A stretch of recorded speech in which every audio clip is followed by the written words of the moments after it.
Hello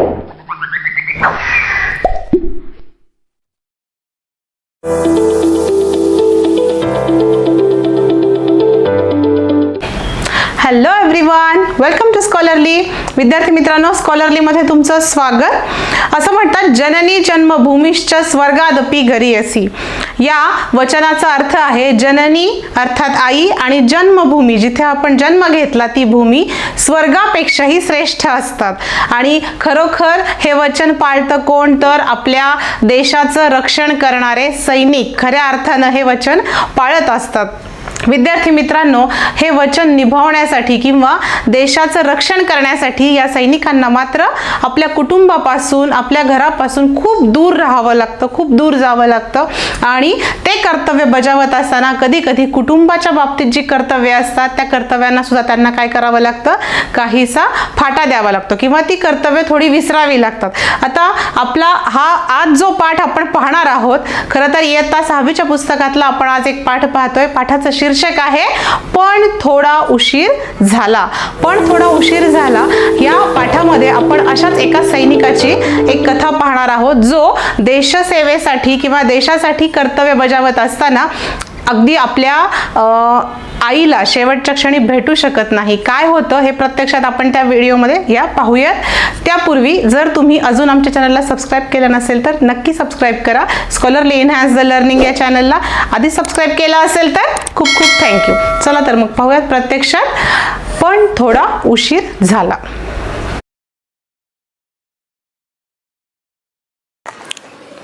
इयत्ता 6वी, विषय मराठी, 6वा पाठ, पण थोडा उशीर झाला.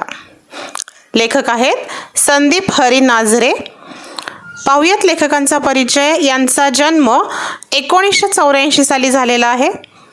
चारोळी, कविता, कथा, अनुभव कथन, लेख, ललित लेख इत्यादींचं लेखन केलेलं आहे.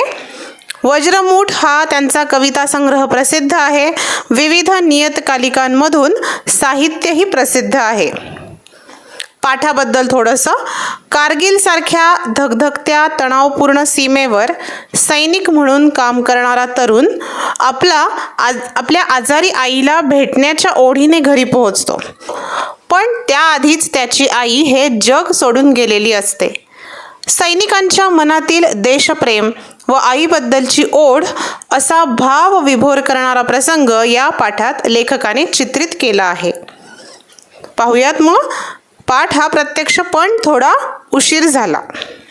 कारगिल काश्मीर सरहद्दीवरील हिमालयातील अतिशय खडतर हवामानाच्या दुर्गम प्रदेशातील ठिकाण.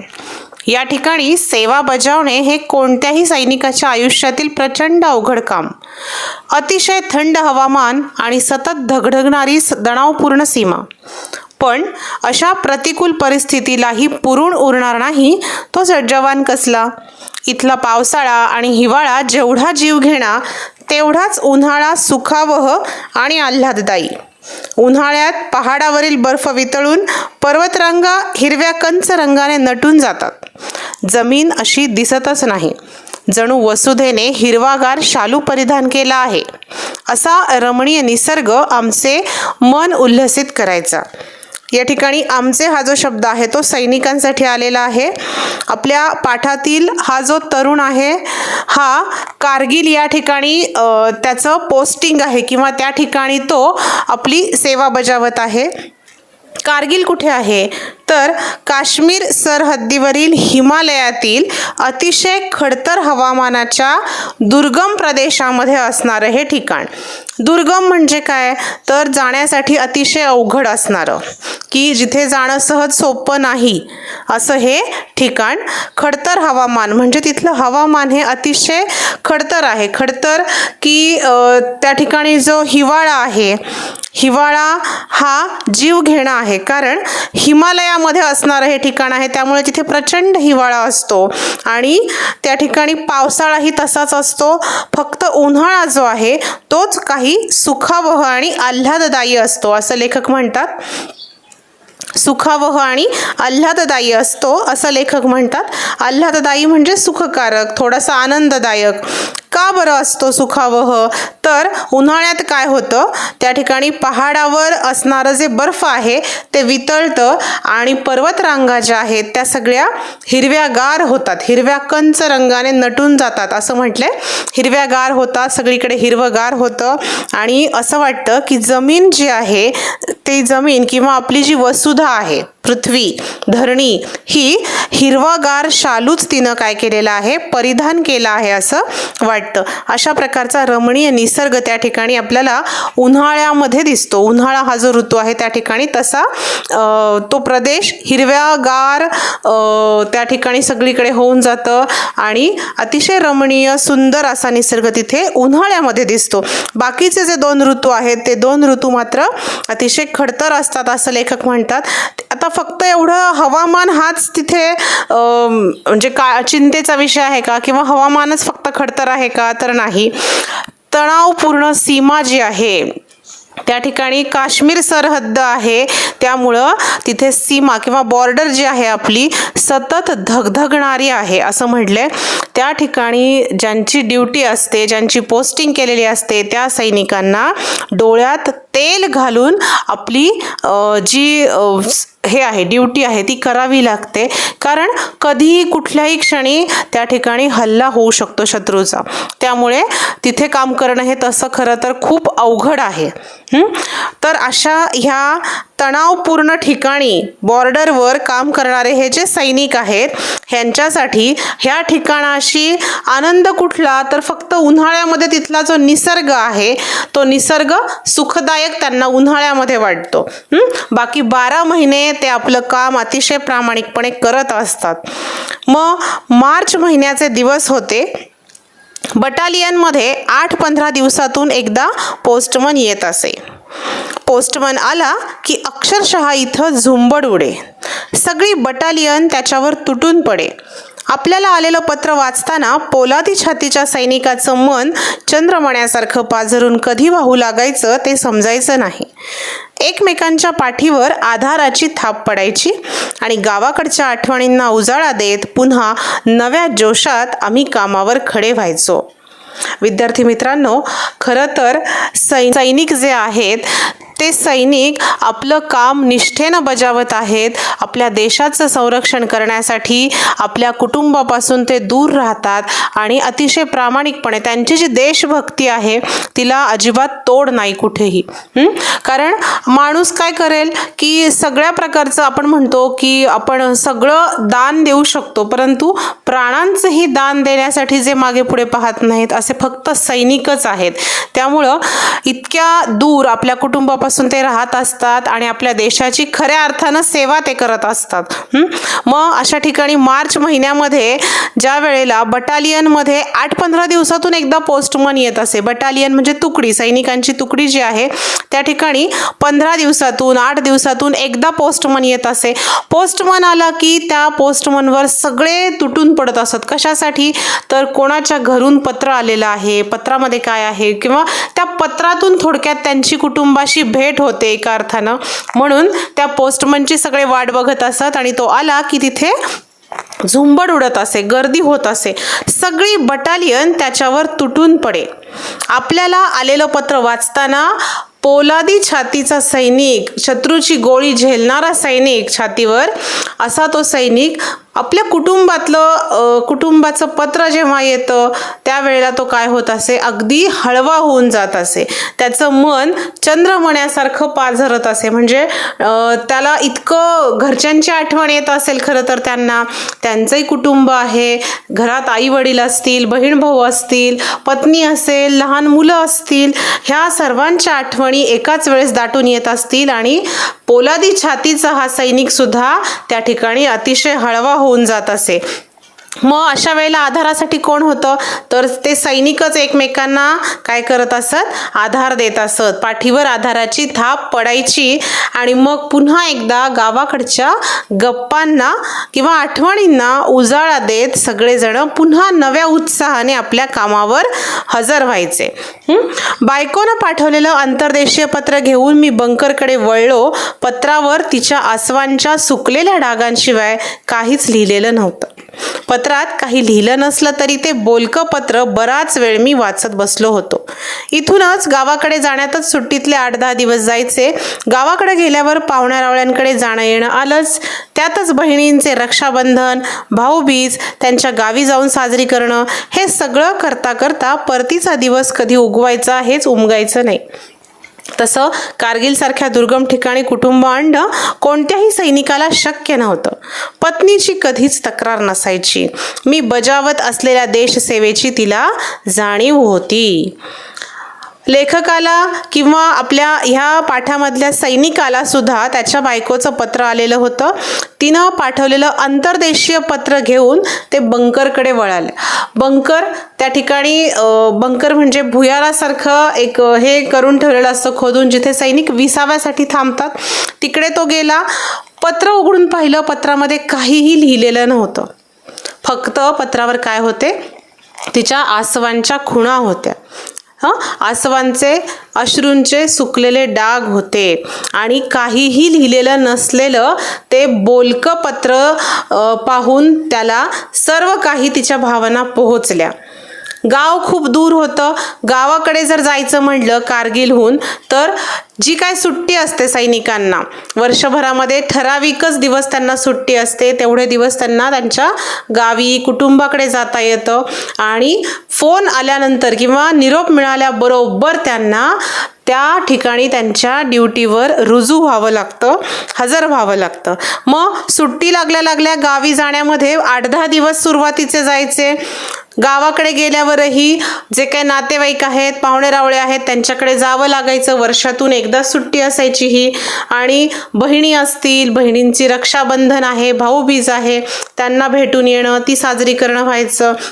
ह्या सगळ्या गोष्टी, मित्रमंडळी, नातेवाईक, कुटुंब, दिवस सुट्टीचे कधी संपायचे आणि परत जायचा दिवस कधी यायचा हे उमगायचं नाही म्हणजे कळायचं नाही. आणि कारगिल हे एक अतिशय दुर्गम ठिकाण आहे. तिथे सतत खडा पहारा असतो, धगधगती सीमा आहे असं म्हटलंय. त्या ठिकाणी कोणालाही आपलं कुटुंब घेऊन जाणं कुठल्याच सैनिकाला शक्य नव्हतं. तरीही या आपल्या पाठातल्या सैनिकाचं असं म्हणणं आहे की पत्नीची तक्रार नसायची. पहा, सैनिकाची पत्नी होणं सुद्धा खूप कठीण आहे. किती गोष्टी तिनं समजून घ्याव्या लागतात. आपल्या पतीचं देशप्रेम असेल, त्याचं कर्तव्य आहे, त्याच्या कुटुंबाची जबाबदारी तिला घ्यावी लागते, मुलांची जबाबदारी तिला एकटीला घ्यावी लागते. अशी अनेक कर्तव्य तिला पार पाडावी लागतात. तरीही आपला पती सेनेत आहे, भारतीय सेनेमध्ये आहे, याचा जाज्वल्य अभिमान तिच्या चेहऱ्यावर दिसतो. पत्नीची कधीच तक्रार नसायची, कारण आपला जो पती आहे तो देशाची सेवा करत आहे. त्या देशसेवेची तिला जाणीव होती. त्यामुळं तिने कधी याबद्दल तक्रार केली नाही. माझ्या बाबांनाही माझा खूप अभिमान वाटायचा. मी सुट्टीत आलो की ते कडकडून मिठीत घ्यायचे. मी येताना आणलेली मिठाई साऱ्या गावात वाटायचे. माझी आई खूप हळवी. माझ्या पाठीवरचा बंदुकीच्या गोळीचा व्रण बघून तिने जे अंथरूण धरलं ते सोडलंच नाही. मी सगळ्यात धाकटा म्हणून सगळ्यांचा जीव माझ्यासाठी तीळ तीळ तुटत असे. या हळव्या माऊलीच्या व प्रेमळ बांधवांच्या आठवणी फेर धरायच्या. पण भारत मातेच्या संरक्षणाची जबाबदारी ही मला तितकीच महत्त्वाची वाटायची. मला वाटायचं भारत मातेसाठी लढताना बलिदान द्यावं लागलं तर माझ्या अंगावर तिरंगा मानाने ठेवला जाईल. ते पाहताना माझ्या घरच्यांचा ऊर अभिमानाने फुलून येईल. हा जो आपला सैनिक आहे, जेव्हा कधी गावी जायचा सगळेजण भेटायचे, खूप आतुरतेनं वाट पाहत असायचे आणि ह्या सगळ्यांची भेट घेता घेता कधी सुट्टी संपायची हे कळायचंच नाही. पत्नीला तर याची देशसेवेची त्याच्या कल्पना होतीच, त्यामुळे तिची तक्रार नसायची, उलट तिला अभिमान होता. पण आई वडील जे होते यांचे, त्या आई वडिलांना त्याचा प्रचंड अभिमान होता. बाबांनाही खूप अभिमान वाटायचा. सुट्टीत जेव्हा कधी हा घरी जायचा सैनिक, कडकडून मिठीत त्याला घ्यायचे. कधी एकदा आपला मुलगा आपल्याला दिसेल, आपल्याला डोळे भरून त्याला पाहता येईल असं आई वडिलांना वाटायचं. त्यानं जी मिठाई सोबत आणलेली आहे ती सगळ्या गावात ते वाटायचे. पण आई, ती शेवटी आई असते, ती अतिशय हळवी व्हायची आणि एकदाच तिनं त्याच्या पाठीवर बंदुकीच्या गोळीचा व्रण पाहिला होता. व्रण म्हणजे डाग. गोळी लागल्यामुळे जी जखम झाली होती त्याचा जो व्रण मागे राहिला होता तो तिनं पाहिला. ते पाहिल्यापासून तिनं काय केलं, अंथरूण धरलं. ती आजारी पडली, तिला काळजी वाटू लागली. सगळ्यात धाकटा, सगळ्यात लहान असल्यामुळं भावंडांमध्ये सगळ्यांचा जीव त्याच्यासाठी तिळतिळ तुटत असे. जीव तिळतिळ तुटणे म्हणजे खूप काळजी वाटणे. या हळव्या माऊलीच्या आणि प्रेमळ बांधवांच्या आठवणी मनात फेर धरायच्या. ह्या आठवणी वारंवार तिथे त्याला यायच्या. जेव्हा कधी तो कुटुंबाला सोडून आपल्या कर्तव्यासाठी त्या नोकरीवर हजर व्हायचा, ड्युटीवर हजर व्हायचा, तेव्हा त्याला या सगळ्या आठवणी यायच्या. पण भारत मातेच्या संरक्षणाची जबाबदारी ही त्याला महत्त्वाची वाटायची. ते जास्त महत्त्वाचं होतं. कारण भारत मातेसाठी लढताना जर बलिदान द्यावं लागलं तर माझ्या अंगावर तिरंगा मानाने ठेवला जाईल. आपल्याला माहिती आहे की आपल्या देशाचं रक्षण करत असताना जर एखादा आपला जवान शहीद झाला तर त्या ठिकाणी काय करतात, त्याचा अंत्यसंस्कार करताना आधी किंवा त्याला ज्यावेळेस आणलं जातं त्याच्या कुटुंबाकडे, गावी आणलं जातं, तेव्हा त्याला तिरंग्यामध्ये लपेटलं जातं. आणि हा अतिशय मोठा मान आहे, तो कोणालाही मिळत नाही. फक्त आपले वीर जवान जे असतात त्यांना देशसेवेसाठी किंवा देशासाठी कर्तव्य बजावत असताना वीरमरण ज्यांना येतं त्यांनाच फक्त हा मान मिळतो किंवा हे भाग्य लाभतं. आणि ते पाहताना घरच्यांचा ऊर कसा अभिमानाने फुलून येईल हे त्याला वाटायचं आणि म्हणून तो आपलं कर्तव्य प्रामाणिकपणे करत होता. काल सकाळीच गावाकडून आलेल्या सुखदेवने गावाकडचा सांगावा सांगितला. माझ्या आईचं दुखणं वाढलं होतं. आईने त्याच्यासोबत निरोप पाठवला होता. तिचा प्रत्येक शब्द माझ्या अंतरंगाचा ठाव घेत होता. मी आजारी आहे, पण तू माझी काळजी करू नको. घरातले सगळे माझी नीट काळजी घेतात, मला जपतात. तू आपल्या भारत मातेला जप, तिचं रक्षण कर, तिची काळजी घे. हे त्या सैनिकाच्या आजारी आईने त्याच्यासाठी पाठवलेला हा निरोप होता. बघा बरं किती भावना याच्यामध्ये आहेत. एक आई आहे, आजारी पडलेली आहे, तिचा मुलगा जो आहे तिच्यापासून खूप दूर आहे. शेवटच्या क्षणीसुद्धा तिचे विचार कसे आहेत किंवा तिच्या भावना बघा काय आहेत. ती मुलाला निरोप पाठवते, मी आजारी आहे पण तू माझी काळजी करू नकोस. कारण माझी काळजी करायला घरातले सर्वजण आहेत, ते काळजी करतात, काळजी घेतात, जपतात मला. तू आपल्या भारत मातेला जप, तिचं रक्षण कर, तिची काळजी घे. माझं मन ढसढसा रडत होतं. आईच्या आजारपणाचा निरोप मिळाला. शेवटी सैनिक जरी असला तरी तो त्या आईचा मुलगाच होता. डोळ्यातलं पाणी हटेना. जीव घाबराघुबरा झाला. जीव घाबराघुबरा होऊ लागला म्हणजे काळजी वाटू लागली. नसते विचार मनात येऊ लागले. मन सैरभैर झालं, अस्वस्थ झालं. तसा मी उठलो, थेट मेजर साहेबांच्या पुढ्यात जाऊन उभा राहिलो. माझी अवस्था पाहून त्यांचंही मन हेलावलं. त्यांनी माझी रजा तात्काळ मंजूर केली.